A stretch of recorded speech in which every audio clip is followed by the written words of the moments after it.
Shalom saudara sekalian, pada kesempatan kali ini kita akan membahas 3 pilar Pentakosta ketiga. Nah, salah satu karakteristik daripada umat Pentakosta adalah mereka menekankan akan tuntunan Tuhan di dalam kehidupan sehari-hari. Kalau bisa dibilang, suara hati umat Pentakosta itu mirip dengan doa Musa di dalam Keluaran 33 ayat yang ke-15. Jika engkau sendiri tidak membimbing kami, janganlah suruh kami berangkat dari sini. Kita sebagai umat Pentakosta juga menyerukan hadirat Tuhan yang terus-menerus menuntun dan membimbing kita. Sebagaimana Musa memerlukan tuntunan Tuhan dalam kesehariannya di Perjanjian Lama, kita juga melihat bagaimana gereja mula-mula dalam Perjanjian Baru melibatkan tuntunan Tuhan di dalam mengikuti kehendak dan rencana Tuhan. Di dalam Kisah Rasul pasal yang ke-15, kita melihat bagaimana gereja mula-mula menghadapi masalah ketika bangsa yang bukan Yahudi bertobat, menerima karunia keselamatan, menerima karunia Roh Kudus. Masalah timbul ketika beberapa orang Yahudi yang telah menjadi percaya berkata, orang-orang yang bukan Yahudi ini harus disunat, diwajibkan untuk mengikuti seluruh hukum Taurat. Bagaimana gereja mula-mula pada waktu itu mengikuti tuntunan Tuhan dalam permasalahan yang penting ini? Mereka mengikuti tuntunan Tuhan lewat 3 pilar, yaitu pilar Roh Kudus, pilar komunitas, pilar firman Tuhan. Lewat ketiga pilar ini, gereja mula-mula akhirnya dapat menerima bahwa bangsa yang bukan Yahudi telah menerima keselamatan dan juga karunia Roh Kudus. Mereka tidak lagi perlu disunat dan tidak perlu melakukan seluruh hukum Taurat. Bagaimana dengan gereja Tuhan pada zaman now mengikuti tuntunan Tuhan tentang Pentakosta ketiga? Kita pun mengikuti tuntunan Pentakosta ketiga menggunakan ketiga pilar ini. 3 pilar inilah yang menjadi acuan penafsiran orang Pentakosta. Mari kita simak bersama. Yang pertama, pilar Roh Kudus. Kita melihat bagaimana kuasa Roh Kudus di Pentakosta yang pertama itu luar biasa. Dalam Kisah Rasul pasal yang kedua, Petrus berkhotbah, 3.000 orang diselamatkan. Bahkan dalam waktu 100 tahun pertama, 70% dari dunia yang dikenal pada saat itu menjadi Kristen. Tetapi amanat agung belum tuntas. Roh Kudus terus berlanjut di Pentakosta yang kedua di Azusa Street, yang menghasilkan kira-kira 700 juta jiwa. Namun amanat agung juga belum selesai. Karena itulah karya Roh Kudus berlanjut dengan Pentakosta ketiga sekarang di Indonesia. Pentakosta ketiga inilah yang akan menuntaskan amanat agung dan membawa penuaian jiwa yang terbesar dan terakhir sebelum Yesus datang kembali. Haleluya. Yang kedua, pilar komunitas orang percaya.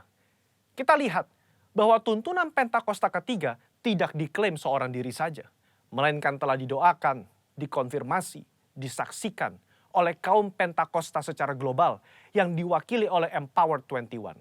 Kalau saudara ingat, di Empower 21, gembala sidang dan pembina kita menggaungkan visi Pentakosta ketiga di hadapan bangsa-bangsa.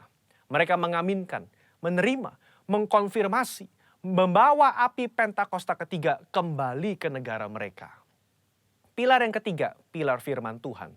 Tuntunan Pentakosta ketiga itu diawali ketika gembala sidang dan pembina kita mendapatkan firman Tuhan pada tahun 2009. Aku datang segera dari Wahyu 3:11 dan dari Yoel 2:28. Kemudian daripada itu akan terjadi bahwa aku akan mencurahkan rohku ke atas semua umat manusia. Lama Tuhan tidak berbicara apa maksud dari kedua ayat ini. Tetapi 4 tahun berikutnya, pada tahun 2013, Tuhan berbicara. Yang aku maksudkan dengan pencurahan Roh Kudus itu adalah Pentakosta ketiga. Nah, melalui firman Tuhan ini, kita menangkap pesan profetik bahwa akan ada pencurahan Roh Kudus besar-besaran ke atas seluruh umat manusia sebelum kedatangan Yesus kali yang kedua. Jadi bisa kita simpulkan, Pentakosta ketiga itu yang pertama telah mengikuti tuntunan daripada Roh Kudus, telah dikonfirmasi oleh komunitas Pentakosta secara global, dan didasari oleh firman Tuhan, khususnya Yoel 2 ayat 28-32. Saya berdoa agar saudara diberi pengurapan daripada Roh Kudus untuk bisa mengikuti tuntunan Tuhan di hari-hari terakhir ini. Mari kita semua menjadi messengers of the third Pentecost. Haleluya, Tuhan Yesus memberkati.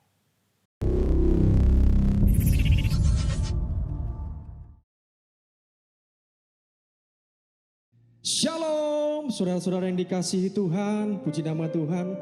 Kita percaya di minggu yang berbahagia ini, biarlah hidup kita, biarlah rumah-rumah kita terus dipenuhi dengan doa, pujian, dan penyembahan. Dan saya percaya sepanjang minggu ini, kita terus mengalami kedahsyatan Tuhan, keajaiban Tuhan. Bahkan terus rumah-rumah kita dipenuhi dengan hadirat Tuhan. Yang percaya sama-sama kita katakan, amin. Boleh kita berikan tepuk tangan yang terbaik bagi Allah kita. Sorakan haleluya. Mari kita siapkan hati kita untuk memuji dan memuliakan Tuhan. Mari kita ekspresikan diri kita untuk terus memuji dan memuliakan Tuhan. Kita siap bersorak-sorak bagi Tuhan. Haleluya.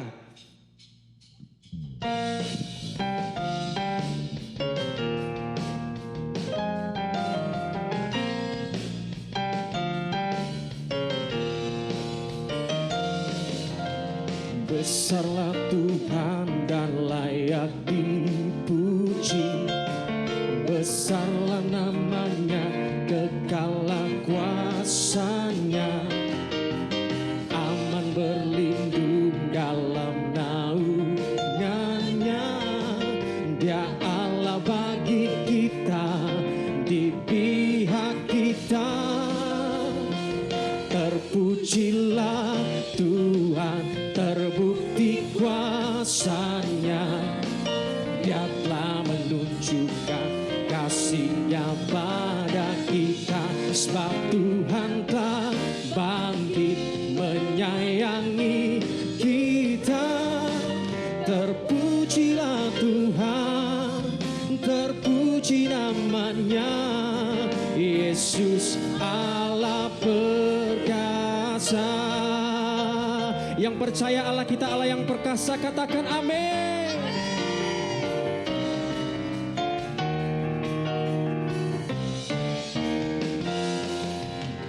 Besarlah Tuhan dan layak dipuji. Besarlah namanya, kekallah kuasanya. Aman berlindung dalam naungannya. Dia Allah bagi kita, di pihak kita. Terpujilah Tuhan, terbukti kuasanya. Dia telah menunjukkan kasih-Nya pada kita, sebab Tuhan telah bangkit menyayangi kita. Terpujilah Tuhan, terpuji namanya, Yesus Allah berkat. Mari bersama-sama sekali lagi katakan, terpujilah Tuhan, terbukti kuat. Sambil angkat tangan saudara, Dia telah menunjukkan kasih-Nya pada kita, sebab Tuhan telah bangkit menyayangi kita. Terpujilah Tuhan, terpuji namanya, Yesus Allah perkasa. Lebih lagi saudara katakan, terpujilah Tuhan, terbukti kuasa. Haleluya. Dia telah menunjukkan kasih-Nya pada kita, sebab Tuhan telah bangkit menyayangi kita. Terpujilah Tuhan, terpuji namanya, Yesus Allah perkasa. Katakan terpujilah Tuhan, terpujilah Tuhan, terpuji namanya, Yesus Allah perkasa.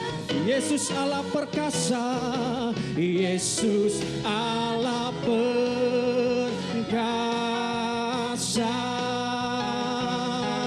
Boleh sama-sama kita sorakan, perkasa.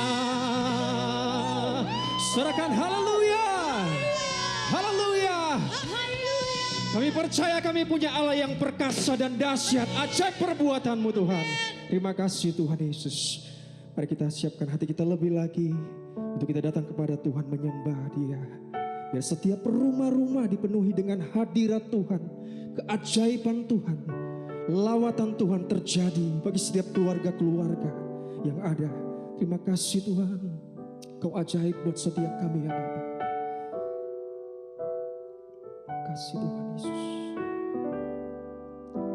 Tuhan Engkau ajaib bagiku,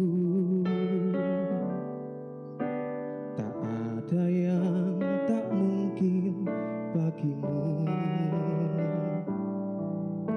Kau yang telah berfirman dan semuanya jadi. Tuhan Engkau ajaib bagiku. Mari katakan bersama pujian ini. Tuhan Engkau ajaib bagiku, tak ada yang tak mungkin bagimu. Semua yang ku saksikan perbuatan tangan-Mu. Tuhan Engkau ajaib bagiku. Sungguh kami percaya, sungguh ku percaya, tiada yang mustahil. Mujizat masih ada dalam hidupku. Sembuhkan sakitku, pulihkan jiwaku. Mujizat masih ada bagiku. Mari dengan segenap hati, dengan iman percaya katakan, Tuhan Engkau ajaib bagiku, tak ada yang tak mungkin bagimu. Semua yang ku saksikan perbuatan tangan-Mu. Tuhan Engkau ajaib bagiku.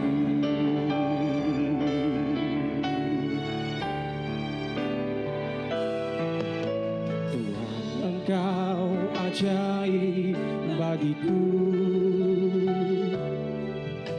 tak ada yang tak mungkin bagimu.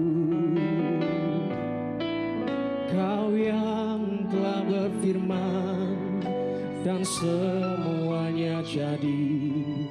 Tuhan Engkau ajaib bagiku. Boleh sambil mengangkat tangan saudara katakan, sungguh ku percaya, tiada yang mustahil. Mujizat masih ada dalam hidupku.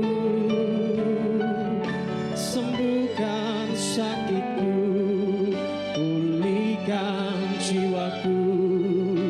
Mujizat masih ada. Sungguh ku percaya, sungguh ku percaya, tiada yang mustahil. Mujizat masih ada dalam hidupku. Kau yang sembuhkan sakitku, sembuhkan sakitku, pulihkan jiwaku. Mujizat masih ada bagiku. Katakan sungguh ku percaya, sungguh ku percaya. Saudara boleh letakkan tangan kanan saudara di dada. Saudara boleh angkat tangan kiri saudara ke atas. Bukti iman kami percaya kepadamu Tuhan.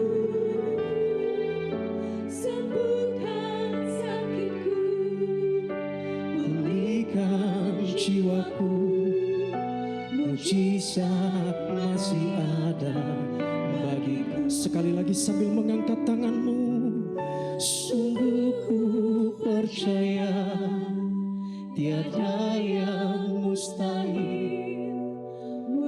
Yang sakit Tuhan sembuhkan di dalam nama Yesus. Sembuhkan sakitku, pulihkan jiwaku. Mujizat masih ada bagiku. Ini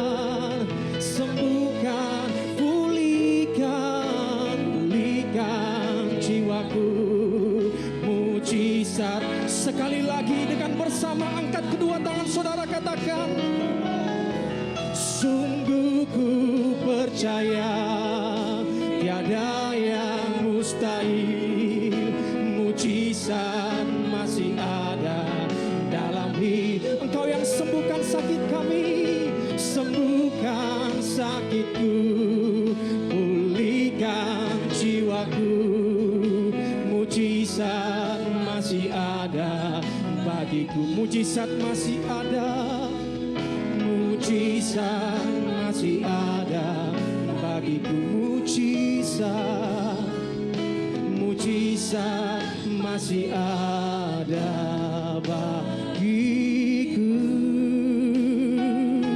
Mari kita sembah Tuhan. Saudara yang ada di rumah boleh menyembah Tuhan, boleh sembah Dia. Alami keajaiban Tuhan saat ini. Engkau yang sedang menyaksikan ibadah live streaming, engkau siap muji Tuhan. Begitu indah untuk menyembah Tuhan, begitu indah menyembah Engkau. Syarala bayarala barala barala barala barala, syarala bayarala barala barala barala barala barala barala. Engkau yang menyembuhkan setiap kami Tuhan. Syarala bayarala barala barala barala barala barala barala. Oh, kami nyatakan Engkau ajaib. Engkau Allah yang ajaib Tuhan. Engkau Allah yang dahsyat. Oh, haleluya. Setiap hati menyembah Tuhan. Keluarga-keluarga diberkati Tuhan. Rumah-rumah diberkati Tuhan. Mujizat terjadi. Haleluya.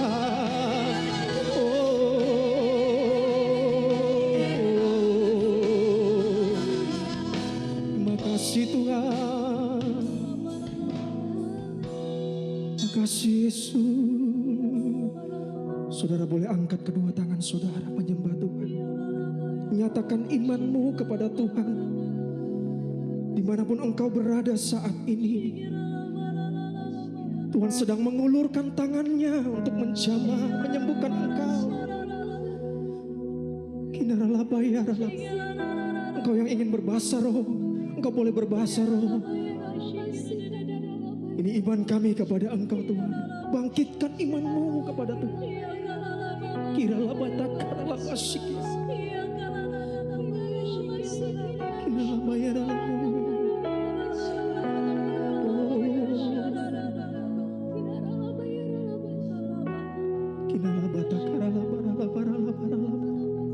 Rumah-rumah diberkati Tuhan.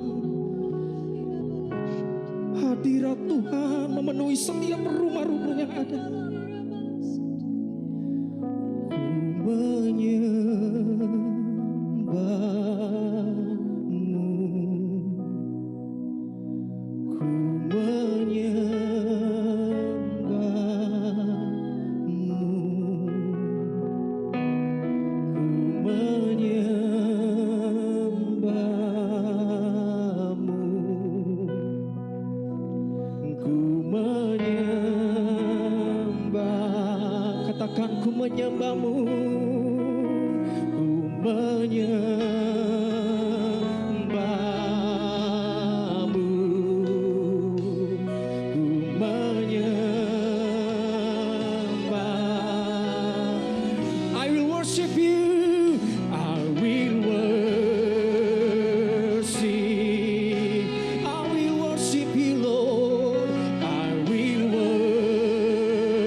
worship. Once again, I will worship you, I will worship.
kasih Tuhan. Kami percaya kami sudah mengalami keajaiban dan kedahsyatan-Mu Tuhan. Setiap kami mengalami mujizat-Mu. Karena kami percaya Tuhan, di tahun ini, tahun penuaian besar-besaran, jiwa-jiwa diselamatkan, dan jiwa-jiwa kembali kepada Engkau ya Allah. Terima kasih Bapa yang baik, terima kasih Tuhan. Terima kasih Tuhan Yesus. Kami siapkan hati kami Tuhan, untuk mendengarkan kebenaran firman-Mu. Berbicaralah Engkau untuk setiap kami Tuhan. Karena kami siap diberkati, dilawan oleh kebenaran firman-Mu, yang akan menjadi jawaban kekuatan yang baru dalam kehidupan kami. Di dalam nama Tuhan Yesus, kita yang siap mendengarkan kebenaran firman, bersama-sama kita katakan, amin.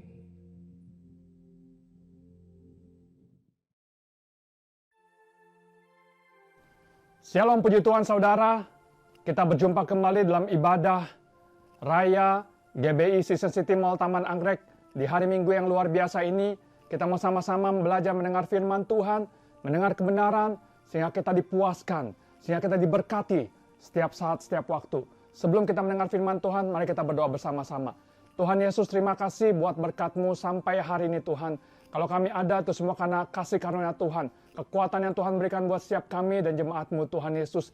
Tuhan, sebentar kami mau dengar firman-Mu, berbicaralah dengan hikmat, penyertaan, akal budi yang Tuhan berikan buat hamba-Mu dan juga buat jemaat Tuhan yang mendengarnya. Kami semua yang mendengarnya, kami dipuaskan, kami dikuatkan kembali. Bahkan di tengah-tengah musim kering sekalipun, kami tetap menghasilkan buah. Kami tetap menjadi berkat Tuhan Yesus. Daun kami tetap menjadi hijau dan tidak layu Tuhan Yesus. Sebab perkenanan Tuhan turun atas kami Tuhan Yesus. Terima kasih Bapa di surga, kami siap mendengar firman-Mu di dalam nama Tuhan Yesus. Haleluya, amin. Saudara puji Tuhan. Hari ini saya mau ambil di dalam firman Tuhan di dalam 2 Timotius 2 ayat 1 sampai ke 7. Sebab itu hai anakku, jadilah kuat oleh kasih karunia dalam Kristus Yesus. Apa yang telah engkau dengar daripadaku di depan banyak orang, baik saksi, percayakanlah itu kepada orang-orang yang dapat dipercayai, yang juga cakap mengajar orang lain. Ikutlah menderita sebagai seorang prajurit yang baik dari Kristus Yesus. Seorang prajurit yang sedang berjuang tidak memusingkan dirinya dengan soal-soal penghidupannya, supaya dengan demikian ia berkenan kepada komandannya. Seorang olahragawan hanya dapat memperoleh mahkota sebagai juara apabila ia bertanding menurut peraturan-peraturan olahraga. Seorang petani yang bekerja keras haruslah yang pertama menikmati hasil usahanya. Perhatikanlah apa yang kukatakan. Tuhan akan memberi kepadamu pengertian dalam segala sesuatu. Lewat firman Tuhan hari ini ditegaskan kepada setiap kita, orang-orang percaya anak-anak Tuhan, untuk kita menjadi prajurit yang baik dan siap menderita bagi pekerjaan, bagi nama Tuhan. Saudara, menderita di sini banyak artinya tentang menderita tersebut. Tetapi yang saya mau tekankan adalah bagaimana orang-orang percaya di tengah-tengah pandemi dan krisis ini menjadi prajurit yang baik. Poin pertama yang saya ingin bahas adalah 2 Timotius 2 ayat 4. Seorang prajurit yang sedang berjuang, tidak memusingkan dirinya dengan soal-soal penghidupannya, supaya dengan demikian ia berkenan kepada komandannya. Saudara, di tengah-tengah krisis, di tengah pandemi ini, saudara sebagai prajurit Allah, sebagai prajuritnya Tuhan yang baik, dikatakan untuk ikut menderita. Saudara, saya mau ambil suatu konteks bahwa seorang prajurit itu tidak boleh egois. Seorang prajurit yang baik tidak boleh egois. Seorang yang egois yang memusingkan dirinya sendiri dengan soal-soal penghidupannya. Tapi prajurit yang baik pada saat di medan perang, pada saat di tengah-tengah krisis, dengan teman-teman prajurit yang lain, dengan di bawah satu komando komandannya, kita semua ada dalam kondisi mempertaruhkan nyawa. Kita semua dalam kondisi krisis. Tetapi seorang prajurit yang baik tidak memusingkan dirinya sendiri dengan soal penghidupannya. Tentunya dia tidak berpikir bagaimana aku akan makan, aku akan pakai sesuatu, aku akan hidup bagaimana. Tetapi pada saat krisis yang terjadi, prajurit tersebut tidak memusingkan perkara tersebut. Tetapi biarlah dia menjadi berkat buat sesamanya. Pada saat mendapati temannya, prajurit yang lain sedang terluka, yang berjuang bersama-sama, dia akan bangkitkan, dia akan bantu. Pada saat melihat saudara yang lain, atau teman-teman, atau orang-orang lain yang menderita pada saat pandemi ini. Saudara, pandemi terjadi di seluruh dunia dan global. Dan Anda dan saya sebagai prajurit Allah tidak bisa bersikap egois untuk mementingkan diri kita sendiri. Tuhan mau untuk kita menjadi berkat di tengah-tengah krisis. Berilah, maka kamu akan diberi. Saudara, Matius 6 ayat 31 mengatakan, sebab itu janganlah kamu khawatir dan berkata, apakah yang akan kami makan? Apakah yang akan kami minum? Apakah yang akan kami pakai? Semua itu dicari bangsa-bangsa yang tidak mengenal Allah. Akan tetapi Bapamu yang di surga tahu bahwa kamu memerlukan semuanya itu. Tetapi carilah dahulu kerajaan Allah dan kebenarannya, maka semuanya itu akan ditambahkan kepadamu. Sebab itu janganlah kamu khawatir akan hari besok, karena hari besok mempunyai kesusahannya sendiri. Kesusahan sehari cukuplah untuk sehari. Itu janji Tuhan buat orang-orang yang tidak mencari kepentingannya diri sendiri, tapi mencari kepentingan orang lain, tapi menjadi berkat buat orang lain. Seorang prajurit yang baik tidaklah menjadi prajurit yang egois yang mementingkan kehidupannya sendiri, tapi menjadi prajurit Allah yang baik, yang mementingkan orang-orang lain, pekerjaan-pekerjaan Tuhan, dan hal-hal yang di luar kita. Sebab Tuhan yang telah memelihara kita dengan segala kebutuhan kehidupan keluarga kita. Dan inilah waktunya kita menjadi pemelihara buat orang-orang lain yang membutuhkan uluran tangan Tuhan. Poin kedua adalah saudara, 2 Timotius 2 ayat 5. Seorang olahragawan hanya dapat memperoleh mahkota sebagai juara apabila ia bertanding menurut peraturan-peraturan olahraga. Saudara, di sini saya tekankan adalah menurut peraturan olahraga. Seorang petinju yang akan bertanding tentunya dia mempersiapkan dirinya, staminanya, kecepatannya, tangannya, otot-ototnya untuk bertanding.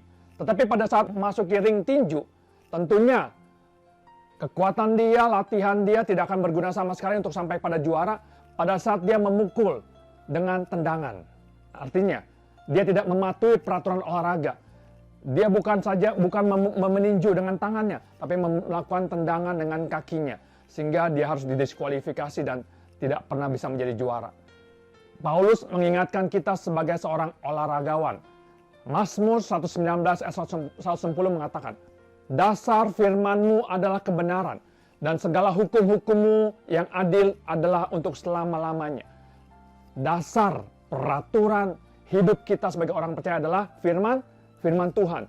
Mazmur 119 ayat 175 mengatakan, biarlah jiwaku hidup supaya memuji-muji Engkau, dan biarlah hukum-hukum-Mu menolong aku. Saudara, peraturan di sini berbicara mengenai hukum Tuhan yang harus kita ikuti agar kita bisa menang melewati krisis dan COVID ini. Dan kita bisa bersama-sama dalam penderitaan yang ada ini, kita tampil sebagai pemenang kalau kita mengikuti hukum-hukumnya Tuhan. Mazmur 32 ayat 8 mengatakan, aku hendak mengajar dan menunjukkan kepadamu jalan yang harus kau tempuh. Aku hendak memberi nasihat, mataku tertuju kepadamu. Tuhan ingin mengajar kita lewat hukum-hukum yang Tuhan taruh dalam firman Tuhan, lewat semua hal yang terjadi di hidup kita. Tuhan ingin mengajar kita menjadi pribadi seperti olahragawan tersebut. Kita bertanding sesuai dengan hukum, norma, peraturan firman Tuhan. Sehingga kita dikeluar sebagai juara. Saudara dan saya memiliki keunikan khusus untuk dapat bertahan di tengah krisis ini. Saudara dan saya ditakdirkan menjadi seorang pemenang. Bahkan firman Tuhan berkata, kamu lebih daripada pemenang.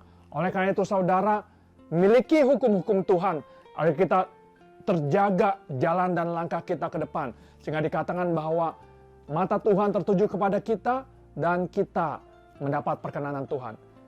Analogi yang ketiga, yaitu 2 Timotius 2 ayat 6. Seorang petani yang bekerja keras haruslah yang pertama menikmati hasil usahanya. Saudara, ini jelas. Apa yang kita tabur pasti akan kita tuai. Tetapi ada banyak perkara, apa yang kita tabur kita tidak tuai. Banyak kali petani menabur benih, pada saat musim panen tiba-tiba hama, belalang, hama tikus datang dan menghabiskan tuaiannya. Itu bisa terjadi. Firman Tuhan banyak bercerita tentang hal tersebut. Ketika manusia jatuh ke dalam dosa, hukuman yang terjadi seperti itu. Tetapi hari ini kita mau belajar tentang seorang petani yang bekerja keras, haruslah yang pertama menikmati hasil usahanya. Saudara, di tengah-tengah krisis ini, saudara dan saya harus lebih banyak bekerja keras dan bekerja cerdas. dan tentunya berdoa kepada Tuhan sungguh-sungguh sampai Tuhan nyatakan kasih karunia-Nya. Saudara, lihat 2-3 bulan terakhir, ya, saat semua orang stay at home, saat pandemi ini merajalela ke seluruh dunia.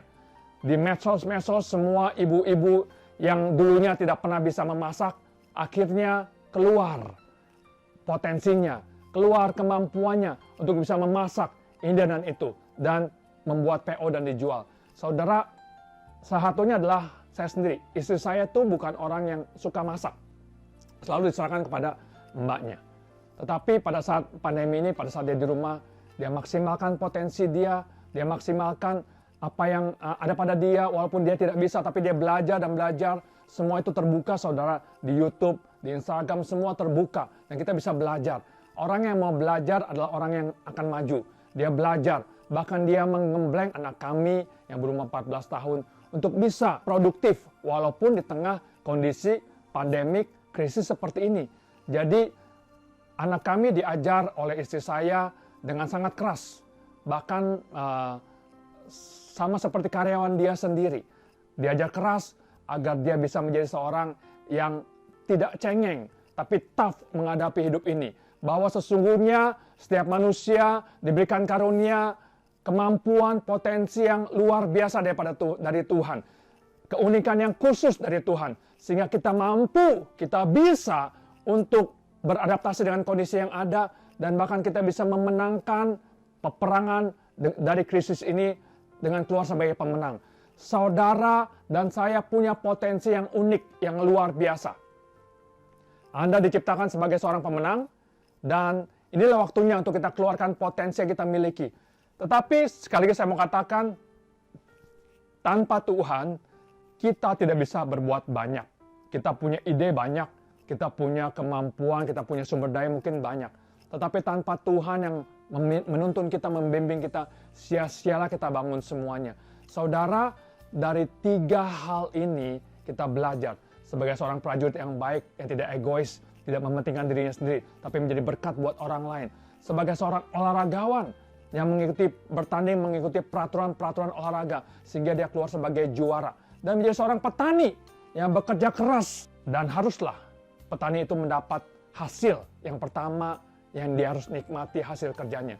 Saudara, krisis ini mengajar kita untuk beradaptasi dengan new normal, dengan kondisi yang ada. Dinosaurus punah karena dia tidak bisa beradaptasi dengan dunia yang seperti ini. Sampai hari ini banyak perusahaan-perusahaan besar yang juga tutup, bangkrut semuanya. Saudara, ekonomi ke depan tidak menjadi lebih baik. Saya kisahkan seperti ini, saya contohkan. Ada seorang pelaut, penangkap ikan, bersama dengan teman-temannya mulai berlayar di tengah-tengah lautan, di tengah-tengah kondisi yang baik, yang tenang, dan dia menangkap ikan yang banyak, ratusan ekor ikan, dimasukkan ke dalam perahunya. Mereka bersuka cita, bergembira bersama-sama. Mereka berpikir untuk mengharapkan untung yang besar dari penjualan ikan tersebut. Dan kemudian pada saat mereka dalam perjalanan pulang, tiba-tiba datanglah angin badai, angin tofan yang menimbus perahunya. Teman yang satu mengatakan, waduh, bagaimana kita? Kita akan mati kalau kita, karena kita punya beban yang begitu berat, ikan-ikan yang begitu banyak. Ayo kita buang beberapa ikan-ikan ini saja, sehingga kita akan tenang sampai kepada tujuan kembali dengan selamat. Teman yang lain berkata, kita sudah bersusah payah sepanjang waktu, sepanjang berbulan-bulan di laut untuk mendapatkan ini. Sia-sia dong usaha kita dan kita membuangnya begitu rupa. Ya, tetapi seorang penangkap ikan ini berkata, kita harus mendahulukan yang lebih penting dibanding yang penting lainnya. Saudara, muatan-muatan yang tidak penting, muatan-muatan yang tidak perlu dalam diri kita, mari kita bisa sisihkan terlebih dahulu. Seperti contohnya, belanja baju baru, belanja handphone baru, belanja hal-hal yang tidak diperlukan, yang tidak penting untuk diri kita sendiri. Mari kita buang terlebih dahulu, ya. Dan pada waktunya ketika ekonomi, ketika krisis sudah mereda, ketika krisis sudah normal kembali kehidupan, baru kita bekerja lagi dan lebih giat lagi. Sebab semua orang terdampak, semua orang mengalami krisis di seluruh belahan dunia. Dan semua orang kolaps. Perusahaan-perusahaan yang besar sekalipun kolaps. Kalau kita ada hari ini, itu semua karena anugerah Tuhan. Mari ketika kita harus merelakan diri kita untuk rugi, kita harus merelakan apa yang sudah menjadi keuntungan di depan mata kita untuk kita lepaskan dan kita menderita kerugian. Mari lakukan itu dengan penuh ucapan syukur, dengan penuh sukacita, dan kita percaya kalau kita mau sungguh-sungguh bekerja lebih keras lagi, hasil yang pernah hilang akan dikembalikan dengan berlipat-lipat. Saudara tahu cerita tentang Ishak, Kejadian 25 ayat 12 menyatakan itu. Maka menaburlah Ishak di tanah itu, dan dalam tahun itu juga ia mendapat hasil 100 kali lipat sebab ia diberkati Tuhan. Saudara, kita butuh perkenanan Tuhan, kita butuh berkat Tuhan, kita butuh menjadi orang yang berkenan di hati Bapa, sehingga Tuhan berkata, aku memberkati engkau. Galatia 6 ayat 9, janganlah kita jemu-jemu berbuat baik, karena apabila sudah datang waktunya, kita akan menuai jika kita tidak menjadi lemah. Selanjutnya, 3 poin ini sudah kita dengar tentang menjadi seorang prajurit yang tidak egois, tentang menjadi seorang olahragawan yang mematuhi peraturan olahraga, tentang menjadi seorang petani yang bekerja keras untuk mendapatkan hasilnya yang pertama kali. Dan 2 Timotius 2 ayat 7 mengatakan selanjutnya, perhatikanlah apa yang kukatakan. Tuhan akan memberi kepadamu pengertian dalam segala sesuatu. Bahasa Yunaninya adalah sunesis. Menurut definisi Thayer, pengertian itu berbicara mengenai ini. Berjalan bersama Tuhan, berlari bersama Tuhan, dan mengalir bersama Tuhan. Pengertian berarti juga knowledge, pengetahuan, dan understanding. Ya, suatu pemikiran untuk memahami segala sesuatu. Jadi kalau saya bacakan firman Tuhan ini seperti ini. Perhatikanlah apa yang kukatakan, Paulus mengatakan. Tuhan akan memberi kepadamu understanding, pemahaman dalam segala sesuatu. Tuhan akan berjalan bersama-sama engkau, mengalir bersama-sama Tuhan di dalam pengertiannya yang akan aku berikan. Tuhan akan berjalan, Tuhan akan berlari bersama-sama kita. Tuhan akan mengalir bersama-sama kita di dalam memberikan kita pengetahuan, pemahaman di dalam segala sesuatu, di dalam apa yang kita butuhkan hari-hari ini. Kalau kita sedang terdampak krisis, Tuhan akan berjalan, memberikan dukungan, mengalir bersama kita dalam segala sesuatu. Pemahaman, akal budi, hikmat yang Tuhan akan taruh untuk kita bisa berhasil mengalahkan krisis ini. Saudara, luar biasa janji Tuhan. Mazmur 32 ayat 8, aku hendak mengajar janji Tuhan dan menunjukkan kepadamu jalan yang harus kau tempuh. Aku hendak memberi nasihat dan mataku tertuju kepadamu. Saudara, tujuan Tuhan memproses kita lewat krisis adalah 2 Timotius 2:1 mengatakan, sebab itu hai anakku jadilah kuat oleh kasih karunia dalam Kristus Yesus. 2 Timotius 2:8 mengatakan, ingatlah ini, Yesus Kristus yang telah bangkit dari antara orang mati, yang telah dilahirkan sebagai keturunan Daud, itulah yang kuberitakan dalam Injilku. Karena pemberitaan Injil inilah aku menderita, malah dibelenggu seperti seorang penjahat, tetapi firman Allah tidak terbelenggu. Saudara, Paulus dan kita mengalami aniaya penderitaan yang berbeda. Paulus adalah pemberita Injil dan dia mengalami aniaya penderitaan sebagai seorang pemberita Injil, masuk dalam penjara dan sebagainya. Tentunya hal ini berbeda dengan kita hari ini. Kita juga memberitakan Injil, tapi kita menderita dengan cara yang lain. Tapi lewat penderitaan hari ini, lewat kondisi krisis hari ini, Tuhan ingin mengajar kita bahwa respon kita harus benar. Hidup kita harus tertuju kepada Tuhan, sehingga mata Tuhan tertuju kepada kita. Sehingga dikatakan bahwa Yesus Kristus yang telah bangkit dari antara orang mati, itulah yang kuberitakan dalam Injilku. Pada waktu kita keluar dari krisis dan kita menang, kita berkata, kita menjadi saksi bagi orang lain. Kita berkata, Yesus Kristus yang telah bangkit dari orang mati. Yesus Kristus juga yang membangkitkan aku dari keterpurukan akibat krisis ini dengan penuh kemenangan. Yesus Kristus yang sama yang Paulus layani dan beritakan Injilnya di waktu yang lalu adalah Yesus yang sama yang menolong, yang menyelamatkan, yang membangkitkan aku dari keterpurukan aku hari-hari ini. Terpujilah nama Tuhan Yesus kekal selama-lamanya. Terpujilah nama Tuhan Yesus. Haleluya, haleluya. Terima kasih. Tuhan Yesus, kami mengucap syukur.